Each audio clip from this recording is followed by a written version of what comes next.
It's Sunday morning, we're outside Cooyal pub. It was a cold night, there's icicles in the tent, there's frost on the back of the tent. And we're packing away, we're rushing into Mudgee to use the facilities. And I've just gone, stop, what? I was like, oh no, what have we got, what haven't we done, what have you left in the tent? We've got to film this makes great content.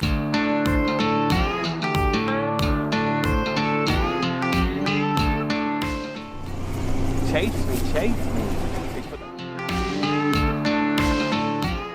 G'day, and welcome to Great Southern Travellers. This is Emma, and I'm Joe. We're a couple of weekend warriors and holiday heroes based in Sydney, who spend our free time exploring Australia. Come and join us for the adventure. We started the day in Cooyal before heading back through Mudgee and then on to Hill End, where we explored some of the surrounding area. We checked out Sofala and then headed on to Bathurst. We enjoyed dinner in Orange before finding a camp at Spring Hill. Next morning we headed to Millthorpe and then finally on to Ophir. Sunday morning. Last night we camped at the Cooyal Hotel. Great hotel, free camping if you spend a bit of money behind the bar. It's a great night. I'm having a great time. Very cold last night. Woke up this morning to another frosty one. This is all frost. I've just closed it down obviously, but that is all frost. We're heading to Hill's End and then on to probably Sofala, and then it takes you right through to Bathurst.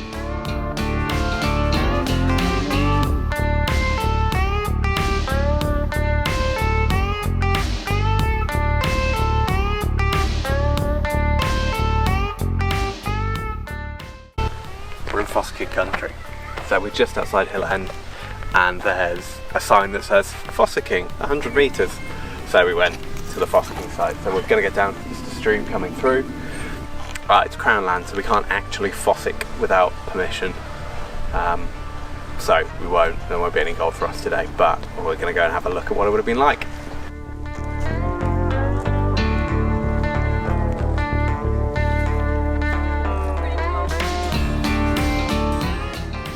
Golden Gully, so named because of all the gold they found in the gully. Imaginative.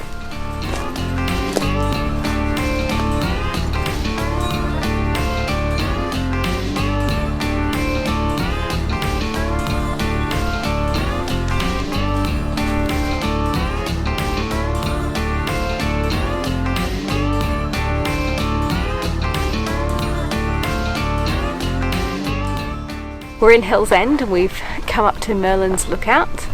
It's a beautiful vista right across the hills and the valleys. We're going to head back into town, wander through it and see if we can find a cup of tea and maybe a little bite to eat.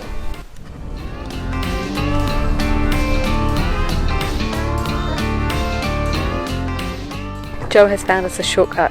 We're now walking right around the outside of Hill's End. After enjoying the native wildlife on our scenic tour, we made our way into the centre of the village and the Heritage Museum, right in the heart of Hill End.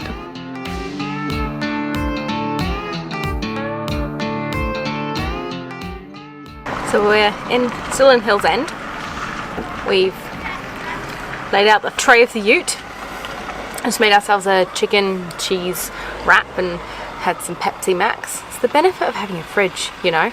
Kind of have a little bit of everything you need. And we're going to top that off with some popcorn for dessert. Personally, I think this is a great meal, as it means then we can go to the pub for dinner. Cooey! Hiya! There's a mine. Goes underground. There's no gold or diamonds. It was a rubbish mine. Not where they mine rubbish, but it was rubbish. And with unbridled joy, we're taking on the Bridle Track. To me, this is pretty iconic. This has been on the list for a while, so I'm pretty bloody excited about it.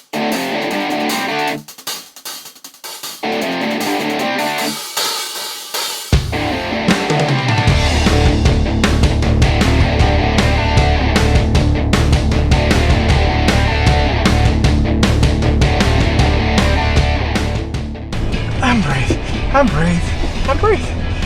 Why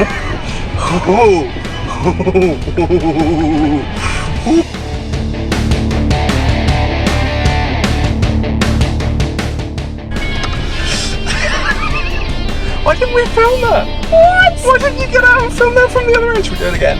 No! This bit, we just pulled over now, but we just did those ruts. Now I don't know if you can see, but you need to be quite high up on the one side, on the angle, a bit like that. As is probably evident from my tone, I absolutely loved. I'm having the time of my life. Yay! I haven't moved in case anything happens and I need to be strapped into the car. I thought you hadn't moved because we had seat covers on and that was the safest way. Hold hand. Oh, don't hold my hand. Hold the steering wheel.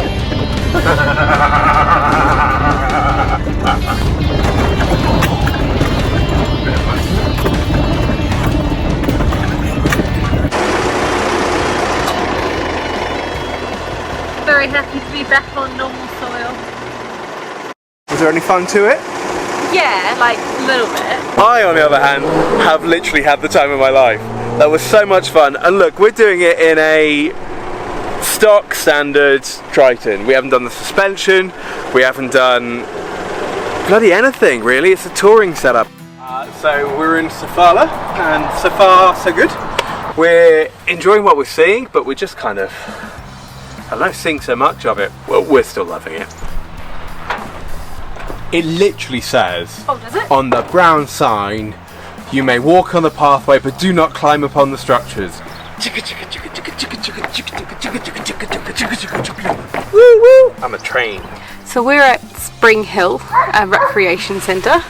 Actually, we found it last night while we were in Orange. It's actually a place you can come stay for free. So nice little free camp. The sun's starting to come through. It's one of those gorgeous sunny mornings, and the frost of late autumn is heavy on the ground, but and inside the tent in some places. But it's not too bad at all. It's pretty good. Yeah. Where are we heading today?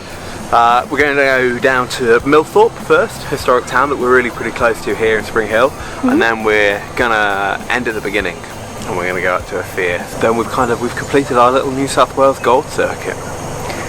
Yeah. Prepare yourself for the history lessons I'm sure I'll provide at Ophir. Completed our gold circuit. What a nice idea.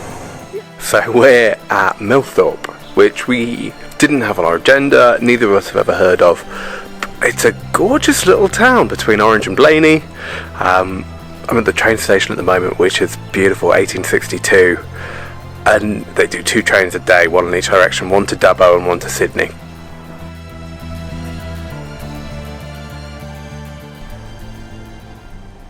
So we're here at Ophir Reserve, and this is the end of our trip, basically. We've been exploring the New South Wales goldfields.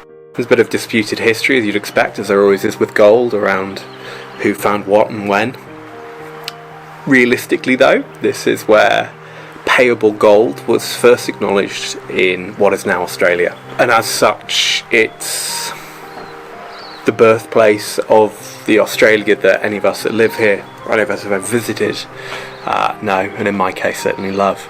It was 1851 when Edward Hargraves, returning from the goldfields of California, came out here, and with the help of some others, James Tom, William Tom, and John Lester Jr., got his hand on enough gold to get the colonial officer of New South Wales at the time to accept and recognise that it was gold and pay the reward. The broader context of this is that New South Wales, which is all there was on the eastern coast of Australia at the time, was still a young colony, was trying to grow, was growing out from being a penal colony.